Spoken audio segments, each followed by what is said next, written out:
Shadowsun here, welcome back to my channel. So we are at my altar again because I want to demonstrate to you how I go about crystal grids. I hope you can see this well because this is my second time demoing this, or trying to demo something, so we'll see how this goes.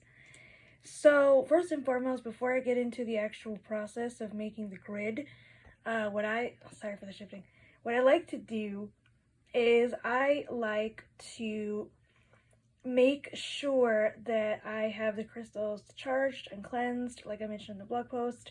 I also will choose the crystal. You can see how I go about choosing my crystals in another video linked below, and I also talk about that in a blog post as well.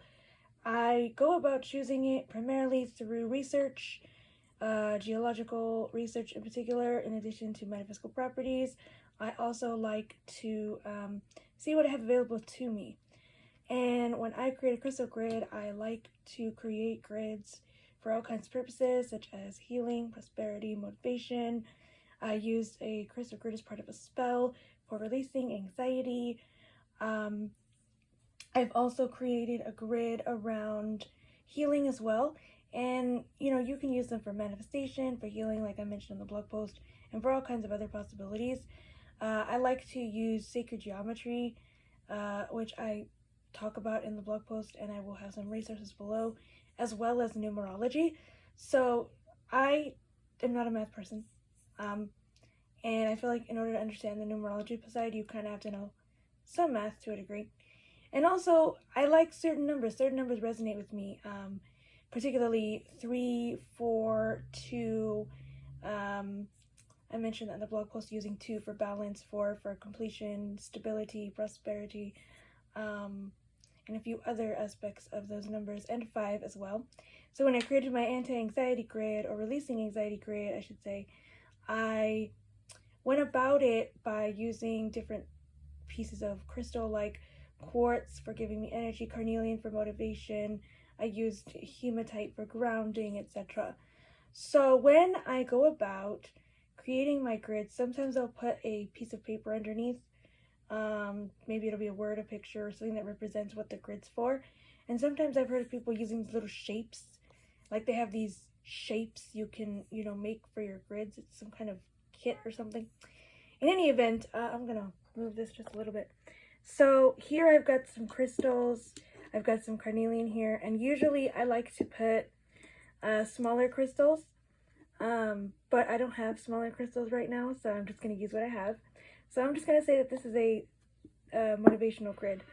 So I've got carnelian here, I've got adventurine. You could use adventurine for all kinds of stuff, success and all of that. So I like to pick one stone for my center stone. So I'm just going to choose this piece of carnelian there. And I'm going to try to make my best to make a square. I resonate with circles and squares as far as the geometric pattern goes. So I try to keep this in the middle, the carnelian piece that I picked right here. I like to keep that one in the middle if I can, but it's not obviously in the middle now because the way this is coming out. But we're going to work with it. So this one's more at the bottom. So, and if I wanted to make, so this is my little basic square here. It's just 4 crystals, 2 on top, 2 on the bottom. I'm not very good with shapes. I've never been that good with shapes, but if I wanted to add a 5th one, I could add one right here. And I would maybe surround the crystal with some quartz, this tiny little piece of quartz, to add a little more energy to it. So now it's becoming more like something else. I'm trying to make it a circle around this crystal here, but we'll see. Let's see if I can space it out. So I'm moving these crystals around the center stone that I picked, and I like to use my visualization when I create the grid. So as I'm visualizing these points of energy as I create the shape in my mind and as I create the shape in physical form. And then I will use this selenite wand to activate the grid, and I'll move the wand around the grid. I'm going to make contact with it because I don't have the ability to look. So I'll move it in either a clockwise fashion, and I'll visualize these points connecting, or I will just use visualization if I don't have a selenite wand or any crystal wand or anything like that to activate the grid. I might use a quartz point to activate it as well. This is just how I choose to make grids. Crystal grids are a very versatile tool. They can be used for all kinds of purposes, healing notwithstanding, peace, motivation, like I said, prosperity, and you can put it anywhere. You can put it on your altar, you can put it on a table, you can put it somewhere in your home, and I'm going to try to move it just a tad. I know it's getting a little too close here.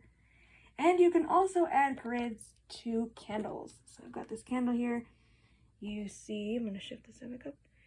You see the candle and these carnelian pieces on either side. If I wanted to add more to that, I can take this. Apologies, I messed up the last part of the video. So I'm going to try to edit this together, and I hope it comes out well. Anyhow, so you can add more crystals to this candle. You can add one to the bottom. You can add one to the top. You can surround that candle, you know, with crystals to add to your spell. You can put crystals in a bowl and, you know, make a grid out of it. I don't know. There's so many different ways to do crystal grids. You know, do what works for you. And I hope you guys have enjoyed this video. If you like what you see, please like, subscribe, share with your friends, and please turn the bell sound to all, and speak to y'all soon. Many blessings.